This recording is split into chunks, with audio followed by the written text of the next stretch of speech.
Grand സ്പൈസസിലേക്ക് സ്വാഗതം. ഇന്ന് നമ്മൾ വളരെ ഹെൽത്തി ആയിട്ടുള്ളതും അതുപോലെ തന്നെ ടേസ്റ്റി ആയിട്ടുള്ള ഒരു ലേഹ്യത്തിൻ്റെ റെസിപ്പി ആയിട്ടാണ് വന്നിരിക്കുന്നത്. ഇത് നമ്മൾ നെല്ലിക്ക വെച്ചാണ് തയ്യാറാക്കിയിരിക്കുന്നത്. അപ്പോൾ സ്കിന്നിന് നല്ലൊരു ഗ്ലോ കിട്ടുന്നതിന് മുടി വളർച്ചയ്ക്കും ഒക്കെ ഹെൽപ്പ് ചെയ്യുന്നതാണ് ഈ ഒരു നെല്ലിക്ക ലേഹ്യം. പ്രത്യേകിച്ചും കർക്കിടക കാലത്ത് ഇതുപോലത്തെ ലേഹ്യമൊക്കെ കഴിക്കുന്നത് വളരെ നല്ലതാണ്. അപ്പോൾ ഈ ഒരു നെല്ലിക്ക ലേഹ്യത്തിൽ നമ്മൾ നെല്ലിക്ക കൂടാതെ ഡേറ്റ്സും അതുപോലെ തന്നെ കറുത്ത മുന്തിരിയൊക്കെ ചേർത്തിട്ടുണ്ട്. അതുകൊണ്ട് തന്നെ ഈ ഒരു നെല്ലിക്ക ലേഹ്യത്തിന് നെല്ലിക്കയുടെ ആ ഒരു ചവർപ്പും അതുപോലെ തന്നെ പുളിയൊക്കെ വളരെ കുറവുകൊണ്ട് തന്നെ നല്ല ടേസ്റ്റാണ് ഈ ഒരു ലേഹ്യം കഴിക്കുക. അപ്പോൾ നിങ്ങൾ ഇതുവരെ ഈ ഒരു രീതിയിൽ ട്രൈ ചെയ്തിട്ടില്ലെങ്കിൽ ഇതൊന്ന് ട്രൈ ചെയ്ത ശേഷം ഫീഡ്ബാക്ക് തരാൻ മറക്കരുത്. കൂടാതെ നിങ്ങൾ എൻ്റെ ചാനൽ ഇതുവരെ സബ്സ്ക്രൈബ് ചെയ്യാതെയാണ് കാണുന്നതെങ്കിൽ സബ്സ്ക്രൈബ് ചെയ്യാനും ഈ വീഡിയോ ഇഷ്ടപ്പെടുകയാണെങ്കിൽ ലൈക്ക് ചെയ്യാനും കമൻറ്റ് ചെയ്യാനും അതുപോലെ ഫാമിലിക്കും ഫ്രണ്ട്സിനും ഒന്ന് ഷെയർ ചെയ്യാനും മറക്കരുത്. Thank you. തയ്യാറാക്കാൻ വേണ്ടി ഞാനിവിടെ ഇപ്പോൾ 1 കിലോ നെല്ലിക്കയാണ് എടുത്തിരിക്കുന്നത്. അപ്പോൾ ഇത് നന്നായി കഴുകി എടുത്തിട്ടുള്ള നെല്ലിക്കയാണ്. ആദ്യം നമുക്കിതൊന്ന് സ്റ്റീം ചെയ്തെടുക്കാം. അപ്പോൾ അതിനുവേണ്ടി ഞാനിത് സ്റ്റീമറിലേക്കാണ് ചേർക്കുന്നത്. അതിനത് നെല്ലിക്ക വേവിക്കുന്നതിന് വേണ്ടി ഒരു സ്റ്റീമർ വെച്ചിട്ടുണ്ട്. ഇതിലേക്ക് നമുക്ക് 2 ഗ്ലാസ് വെള്ളമാണ് ചേർക്കേണ്ടത്. അങ്ങനെ ഇത് 2 ഗ്ലാസ് വെള്ളമാണ് നമ്മൾ സ്റ്റീമറിലേക്ക് വെച്ചിരിക്കുന്നത്. നമുക്ക് ഈ ഒരു വെള്ളം ആവശ്യമുള്ളതാണ്. അതുകൊണ്ട് തന്നെ നല്ല വെള്ളം വെച്ചിട്ട് വേണം സ്റ്റീം ചെയ്തെടുക്കാൻ വേണ്ടിയിട്ട്. നമുക്കിതിലേക്ക് സ്റ്റീമറിൻ്റെ തട്ടാണ് വെക്കുന്നത്. അതിനുശേഷം കഴുകിയെടുത്തിട്ടുള്ള നെല്ലിക്ക നമുക്ക് ഇതിലേക്ക് ചേർക്കാം. ഇനി ഒരു 15 മിനിറ്റ് നേരമാണ് നമുക്കൊന്ന് സ്റ്റീം ചെയ്തെടുക്കേണ്ടത്. മീഡിയം ടു ലോ ഫ്ലെയിമിലാണ് നമ്മളത് സ്റ്റീം ചെയ്തെടുക്കുന്നത്. അങ്ങനെ നമ്മൾ വെച്ചിട്ടുള്ള നെല്ലിക്കൊക്കെ നന്നായി വെന്ത ശേഷം ഒരു അരമണിക്കൂർ നേരം കഴിഞ്ഞിട്ടുണ്ട്. ഇതിപ്പോൾ നന്നായി തണുത്ത് തന്നെ വന്നിട്ടുണ്ട്. ഇതുപോലെ നമ്മൾ വേവിച്ചപ്പോഴേക്കും നെല്ലിക്കൊക്കെ ഒന്ന് പൊട്ടി വന്നിട്ടുണ്ട്. ഇനി നമുക്ക് ഈ നെല്ലിക്കയിൽ നിന്നും കുരുവാണ് മാറ്റിയെടുക്കേണ്ടത്. എല്ലാ നെല്ലിക്കയിൽ നിന്നും നമുക്ക് ഇതുപോലത്തെ കുരുവൊക്കെ ഒന്ന് മാറ്റിയെടുക്കാം.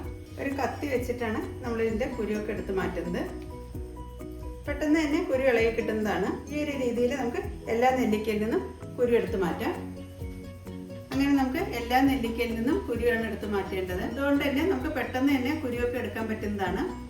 അതിന് നമ്മൾ കംപ്ലീറ്റ് നെല്ലിക്കയുടെയും കുരുവൊക്കെ കളഞ്ഞെടുത്തിട്ടുണ്ട്. ഇനി നമുക്ക് മിക്സിയുടെ ചെറിയ ജാറിൽ ചേർത്തിട്ടാണ് ഇതൊന്ന് അരച്ചെടുക്കേണ്ടത്. നെല്ലിക്ക കൂടാതെ പിന്നെ നമുക്ക് വേണ്ടത് ഉണക്കമുന്തിരിയാണ്. ഞാനിവിടെ ഇപ്പോൾ ഒരു 1/4 കപ്പ് ഉണക്കമുന്തിരിയാണ് എടുത്തിരിക്കുന്നത്. അപ്പോൾ ഈ ഉണക്കമുന്തിരിയൊക്കെ ചേർത്ത് ഈ ഒരു നെല്ലിക്ക ലേഹ്യം ഉണ്ടാക്കുന്ന സമയത്ത് നല്ലൊരു ടേസ്റ്റ് ആയിരിക്കും കിട്ടുന്നത്. പിന്നെ വേണ്ടത് ഡേറ്റ്സ് ആണ്. ഞാനിവിടെ ഇപ്പോൾ 9 ഡേറ്റ്സ് ആണ് എടുത്തിരിക്കുന്നത്. ആദ്യം കുരു ഒന്ന് കളഞ്ഞ ശേഷം ചെറുതായിട്ടൊന്ന് കട്ട് ചെയ്തെടുക്കാം. അപ്പോൾ ഡേറ്റ്സ് ഒക്കെ ചേർത്ത് നമ്മൾ ഈ ഒരു നെല്ലിക്ക ലേഹ്യം ഉണ്ടാക്കുന്ന സമയത്ത് അയൺ കണ്ടന്റ് ഒക്കെ കൂടുതലുള്ളതുകൊണ്ട് തന്നെ മുടിക്കും അതുപോലെ നല്ലൊരു മുഖകാന്തി കിട്ടുന്നതിനും ഒക്കെ ഹെൽപ്പ് ചെയ്യുന്നതാണ്. അതുപോലെ തന്നെ നെല്ലിക്ക വേവിച്ചിട്ടുള്ള വെള്ളമാണ്. ഇത് നമുക്ക് കളയേണ്ട ആവശ്യമില്ല.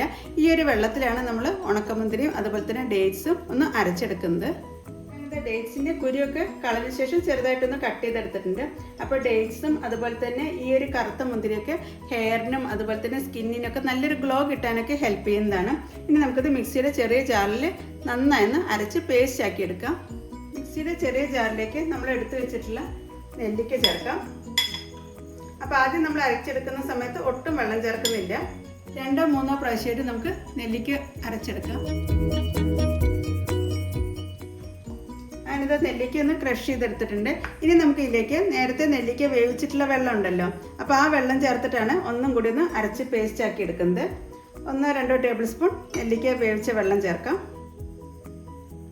എന്നിട്ട് ഇത് ഒന്നും കൂടി ഒന്ന് അരച്ചെടുക്കാം.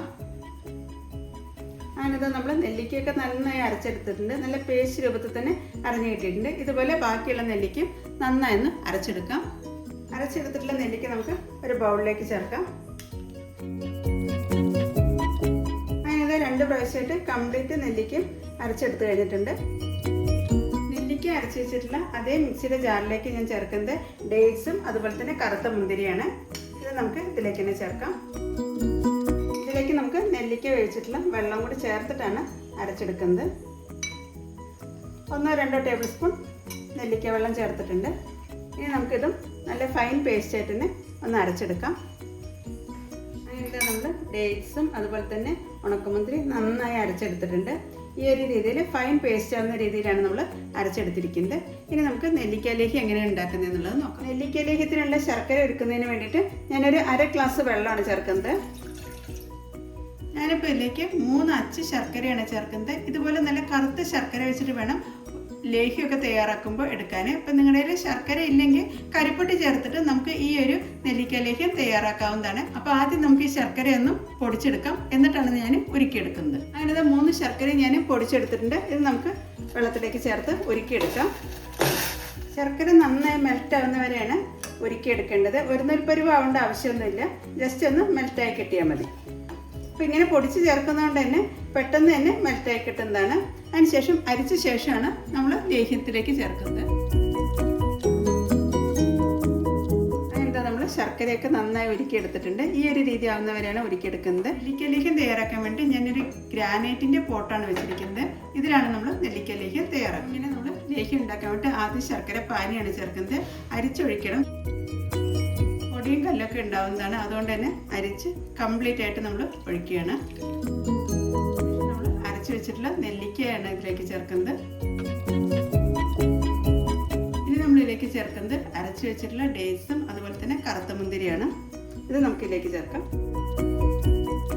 അങ്ങനെ നെല്ലിക്കയും ഡേറ്റ്സും അതുപോലെ തന്നെ മുന്തിരിയൊക്കെ നന്നായി അരച്ചതാണ് ചേർത്തിരിക്കുന്നത്. ഇനി ഇത് നന്നായി വറ്റി വരുന്നവരെയാണ് ഇളക്കി യോജിപ്പിക്കേണ്ടത്. കുറച്ച് സമയമെടുത്ത് ചെയ്യേണ്ട ഒരു പരിപാടിയാണ് നെല്ലിക്ക ലേഹ്യത്തിൻ്റെ പ്രിപ്പറേഷന്. എപ്പോഴും ഇതുപോലെ നല്ല ചുവട് കട്ടിയുള്ള ഒരു പാത്രത്തിൽ വെച്ച് വേണം ഇതുപോലത്തെ ലേഹ്യമൊക്കെ തയ്യാറാക്കാൻ. നിങ്ങളുടെ ഉരുളി ഉണ്ടെങ്കിൽ ഉരുളിയിലാണ് ലേഹ്യമൊക്കെ തയ്യാറാക്കേണ്ടത്. അതിനുശേഷം നന്നായി വറ്റി വരുന്നവരെയാണ് ഇളക്കി യോജിപ്പിക്കേണ്ടത്. ഇതിൽ നിന്നൊക്കെ വെള്ളത്തിൻ്റെ അംശമൊക്കെ ഒന്ന് പൊട്ടി വരുന്നത് കാണാം. അപ്പോൾ കുറച്ച് വിട്ട് നിന്നിട്ട് വേണം ഈ ഒരു ലേഹ്യം വരട്ടിയെടുക്കാൻ. അതുപോലെ ഇതിൽ ചേർത്തിരിക്കുന്ന ശർക്കരയുടെ അളവൊക്കെ ഓരോരുത്തരും അവരവരുടെ ഇഷ്ടത്തിനനുസരിച്ച് കൂട്ടുകയൊക്കെ ചെയ്യാവുന്നതാണ്. ഞാനിവിടെ ഇപ്പോൾ 300 ഗ്രാം ശർക്കരയാണ് 1 കിലോ നെല്ലിക്ക ലേഹ്യത്തിന് വേണ്ടിയിട്ട് ചേർത്തിരിക്കുന്നത്. കൂടാതെ നമ്മൾ ഡേറ്റ്സും അതുപോലെ തന്നെ കറുത്ത മുന്തിരിയൊക്കെ ചേർത്തുകൊണ്ട് തന്നെ ആവശ്യത്തിനുള്ള മധുരം നമ്മുടെ ഈ ഒരു ലേഹ്യത്തിന് കിട്ടുന്നതാണ്. ഇനി കൈയെടുക്കാതെ വരട്ടി വറ്റിച്ചെടുക്കാം. പാത്രത്തിൽ നിന്ന് വിട്ട് വരുന്ന രീതി ആവുന്നവരെയാണ് നമുക്ക് വരട്ടിയെടുക്കേണ്ടത്. ആ ഒരു സമയത്താണ് നമ്മളിതിലേക്ക് നെയ്യൊക്കെ ചേർക്കുന്നത്. അപ്പോൾ അതുവരെ നമ്മൾ നെയ്യൊന്നും ചേർക്കാതെയാണ് വരട്ടിയെടുക്കുന്നത്. അങ്ങനെ സൈഡിലൊക്കെ ചെറുതായിട്ട് പൊട്ടി വരാൻ തുടങ്ങിയിട്ടുണ്ട്. കുറച്ച് വിട്ട് നിന്നിട്ട് വേണം നമ്മൾ ഈ ഒരു ലേഹ്യം തയ്യാറാക്കാൻ, അല്ലെങ്കിൽ മുഖത്തേക്കൊക്കെ പൊട്ടിത്തെറിക്കുന്നതാണ്. അതുപോലെ തന്നെ ഇളക്കി സൈഡിൽ നിന്നൊക്കെ വിടിവിച്ചെടുത്തിട്ടും വേണം തയ്യാറാക്കിയെടുക്കാൻ. നെല്ലിക്ക ലേഹ്യത്തിലേക്ക് ചേർത്തിട്ടുള്ള വെള്ളത്തിൻ്റെ അംശമൊക്കെ നന്നായി കുറഞ്ഞു വരാൻ തുടങ്ങിയിട്ടുണ്ട്. ഈ ഒരു സമയത്താണ് നമ്മൾ ഇതിലേക്ക് നെയ്യ് ചേർക്കുന്നത്. ഞാനിവിടെ ഇപ്പോൾ മിൽമയുടെ നെയ്യാണ് ചേർക്കുന്നത്. നമുക്കൊരു 2 ടേബിൾ സ്പൂൺ നെയ്യ് ഇതിലേക്ക് ചേർക്കാം. 1 ടേബിൾ സ്പൂൺ, 2 ടേബിൾ സ്പൂൺ, അങ്ങനെ 2 ടേബിൾ സ്പൂൺ നെയ്യും ചേർത്ത ശേഷമാണ് പിന്നെ നമ്മൾ ഇളക്കി യോജിപ്പിക്കേണ്ടത്. പാത്രത്തിൽ നിന്ന് വിട്ട് വരുന്ന രീതി ആവുന്നവരെയാണ് നമുക്കിത് വരട്ടിയെടുക്കേണ്ടത്. ഏത് സ്വീറ്റ് ഉണ്ടാക്കുന്ന സമയത്തും വരുന്നുള്ള ഉപ്പും കൂടി നമുക്ക് ഇതിലേക്ക് ചേർക്കേണ്ടതുണ്ട്. അങ്ങനെന്താ നമ്മുടെ നെല്ലിക്ക ലേഹ്യമൊക്കെ റെഡി ആയിട്ടുണ്ട്. പാത്രത്തിൽ നിന്നും വിട്ട് വരുന്ന ആ ഒരു രീതി ആവുന്നവരെയാണ് നമ്മൾ വരട്ടിയെടുത്തിരിക്കുന്നത്. ഇനി നമുക്ക് ഇതിൻ്റെ ഫ്ലെയിം ഓഫ് ചെയ്യാം. ഇനി നമുക്ക് ഇതിലേക്ക് ഫ്ലേവറിന് വേണ്ടിയിട്ട് കുറച്ച് കാര്യങ്ങളും കൂടി ചേർക്കാനുണ്ട്. നമുക്ക് ഈ ഒരു നെല്ലിക്ക ലേഹ്യത്തിന് ഫ്ലേവറിന് വേണ്ടി ചേർക്കുന്നത് ഒരു 5 ഏലയ്ക്ക, ഒരു ചെറിയൊരു പീസ് സിനമൺ, 3 ഗ്രാമ്പുമാണ്. ഇത് നമുക്കൊന്ന് ഡ്രൈ റോസ്റ്റ് ചെയ്തെടുക്കാം. ഇതിൻ്റെ കൂടെ തന്നെ 1 ടീസ്പൂൺ ജീരകം ചേർക്കുന്നുണ്ട്, അതായത് ക്യുമിൻ സീഡ്. ഇതിൻ്റെ കൂടെ തന്നെ ഒരു 1/2 ടീസ്പൂൺ മുഴുവനോടെയുള്ള കുരുമുളകും കൂടി റോസ്റ്റ് ചെയ്തെടുക്കുന്നുണ്ട്. എല്ലാം ഒന്ന് ഡ്രൈ റോസ്റ്റ് ചെയ്തിട്ടാണ് പൊടിച്ച് ചേർക്കുന്നത്. ജീരകമൊക്കെ ഒന്ന് പൊട്ടി വരുന്നവരെയാണ് നമുക്കൊന്ന് റോസ്റ്റ് ചെയ്തെടുക്കേണ്ടത്. അപ്പോൾ നല്ലൊരു ഫ്ലേവർ ആയിരിക്കും നമ്മുടെ ഈ ഒരു നെല്ലിക്ക ലേഹ്യത്തിന് കിട്ടുന്നത്. അപ്പോൾ വളരെ എളുപ്പത്തിൽ തയ്യാറാക്കാൻ പറ്റുന്നതാണ് ഈ ഒരു നെല്ലിക്ക ലേഹ്യം. സ്കിന്നിനും ഹെയറിനും ഒക്കെ ഒരുപോലെ ഗുണം നൽകുന്നതാണ്. പ്രത്യേകിച്ചും ഈ ഒരു നെല്ലിക്ക ലേഹ്യം കഴിക്കുന്നതുകൊണ്ട് തന്നെ നമ്മുടെ കവിളുകളൊക്കെ നല്ലൊരു ഗ്ലോ കിട്ടുന്നതിനൊക്കെ ഹെൽപ്പ് ചെയ്യുന്നതാണ്. അതുപോലെ നമ്മൾ ഇതിലേക്ക് ചേർക്കുന്ന ഈ ഒരു ഫ്ലേവറിന് വേണ്ടി ചേർക്കുന്ന മസാല വളരെ കുറച്ച് മാത്രമേ ഉള്ളൂ. കാരണം നമുക്ക് നെല്ലിക്കയുടെ ഫ്ലേവർ ആയിരിക്കണം കൂടുതലായിട്ട് നിൽക്കേണ്ടത്. അങ്ങനെ എന്താ നമ്മുടെ ജീരകമൊക്കെ ചെറുതായിട്ടൊന്ന് പൊട്ടി വരാൻ തുടങ്ങിയിട്ടുണ്ട്. ഈ ഒരു സമയത്ത് നമുക്ക് ഇതിൻ്റെ ഫ്ലെയിം ഓഫ് ചെയ്യാം. അങ്ങനെ ഇതാ റോസ്റ്റ് ചെയ്ത് വെച്ചിട്ടുള്ള മസാല നമ്മൾ മിക്സിയുടെ ചെറിയ ജാറിലേക്കാണ് ചേർക്കുന്നത്. ഒട്ടും വെള്ളമയം ഇല്ലാത്ത ജാറിലേക്കാണ് ഇത് ചേർക്കേണ്ടത്. ഈ ഒരു മസാല നന്നായി പൊടിഞ്ഞു കിട്ടുന്നതിന് വേണ്ടിയിട്ട് 1 ടേബിൾ സ്പൂൺ പഞ്ചസാരയും കൂടി ചേർക്കുന്നുണ്ട്. കാരണം നമ്മളിതിനകത്ത് ചെറിയൊരു ക്വാണ്ടിറ്റി ആണല്ലോ തയ്യാറാക്കുന്നത്. അതുകൊണ്ട് തന്നെ പഞ്ചസാരയും ചേർത്ത് പൊടിച്ചു കഴിയുമ്പോൾ നന്നായി ഫൈൻ പൗഡറായിട്ട് തന്നെ പൊടിഞ്ഞു കിട്ടുന്നതാണ്. ഇനി ഇത് ഫൈൻ പൗഡറായിട്ടാണ് പൊടിച്ചെടുക്കേണ്ടത്. അതിന് നമ്മൾ മസാലയൊക്കെ നല്ല ഫൈൻ പൗഡറായിട്ട് തന്നെ പൊടിച്ചെടുത്തിട്ടുണ്ട്. ഇതുപോലെ പഞ്ചസാര ചേർത്ത് പൊടിച്ചു കഴിഞ്ഞിട്ടുണ്ടെങ്കിൽ നല്ല ഫൈൻ പൗഡറായിട്ട് തന്നെ പൊടിഞ്ഞു കിട്ടുന്നതാണ്. ഇനി നമുക്കിത് ലേഹ്യത്തിലേക്ക് ചേർത്ത് നന്നായി ഒന്ന് മിക്സ് ചെയ്തെടുക്കാം. അതിനകത്ത് തയ്യാറാക്കി വെച്ചിട്ടുള്ള ലേഹ്യത്തിലേക്ക് നമ്മൾ പൊടിച്ചു വെച്ചിട്ടുള്ള മസാലയാണ് ചേർക്കുന്നത്. അതിനുശേഷം നന്നായി ഒന്ന് മിക്സ് ചെയ്തെടുക്കാം. അപ്പോൾ ഈ ഒരു രീതിയിൽ മസാലയും കൂടി ചേർത്ത് കഴിയുന്ന സമയത്ത് നെല്ലിക്ക ലേഹ്യത്തിന് നല്ലൊരു ഫ്ലേവറാണ് കിട്ടുന്നത്.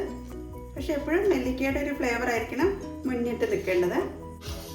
അങ്ങനത്തെ മസാലയും ചേർത്ത ശേഷം നന്നായി ഒന്ന് മിക്സ് ചെയ്തെടുത്തിട്ടുണ്ട്. ഇനി നമുക്കിതൊരു ഉരുളിയിലാണ് ഞാൻ സെർവ് ചെയ്യുന്നത്. അപ്പോൾ ഈ ഒരു കൺസിസ്റ്റൻസിയിലാണ് നമ്മുടെ നെല്ലിക്കയിലേക്ക് ഇരിക്കുന്നത്. അങ്ങനത്തെ ഞാൻ സെർവ് ചെയ്യാൻ വേണ്ടി ഒരു ഉരുളിയാണ് വെച്ചിരിക്കുന്നത്. ഇതിലേക്ക് നമുക്ക് തയ്യാറാക്കി വെച്ചിട്ടുള്ള നെല്ലിക്കയിലേക്കും ചേർക്കാം. അപ്പോൾ വളരെ ഹെൽത്തി ആയിട്ടും അതുപോലെ തന്നെ ടേസ്റ്റി ആയിട്ടും കഴിക്കാൻ പറ്റിയിട്ടുള്ള ഒരു ലേഹ്യമാണ്. പ്രത്യേകിച്ചും കർക്കിടക കാലത്തൊക്കെ ഇതുപോലെ ലേഹ്യമൊക്കെ കഴിക്കുന്നത് വളരെ നല്ലതാണ്. അങ്ങനത്തെ നെല്ലിക്ക ലേഹ്യമൊക്കെ ഉരുളിയിലാണ് ഞാൻ സെർവ് ചെയ്തിരിക്കുന്നത്. നമുക്ക് എയർ ടൈറ്റ് ആയിട്ടുള്ള കണ്ടെയ്നറിൽ സൂക്ഷിക്കാവുന്നതാണ്. അപ്പോൾ ഡെയിലി ഓരോ സ്പൂൺ വെച്ച് കഴിക്കുന്നത് വളരെ നല്ലതാണ്. പ്രത്യേകിച്ചും വൈറ്റമിൻ സി ഒക്കെ ധാരാളം അടങ്ങിയിട്ടുള്ള നെല്ലിക്കയിൽ. അതുകൊണ്ട് തന്നെ സ്കിന്നിനൊക്കെ നല്ലൊരു ഗ്ലോ കിട്ടുന്നതിനും മുടിയൊക്കെ നന്നായി വളരുന്നതിനൊക്കെ ഹെൽപ്പ് ചെയ്യുന്നതാണ്. അപ്പോൾ നിങ്ങൾ ഇതുവരെ ഈ ഒരു രീതിയിൽ ട്രൈ ചെയ്തിട്ടില്ലെങ്കിൽ ഇതൊന്ന് ട്രൈ ചെയ്ത ശേഷം ഫീഡ്ബാക്ക് തരാൻ മറക്കരുത്. Thank you.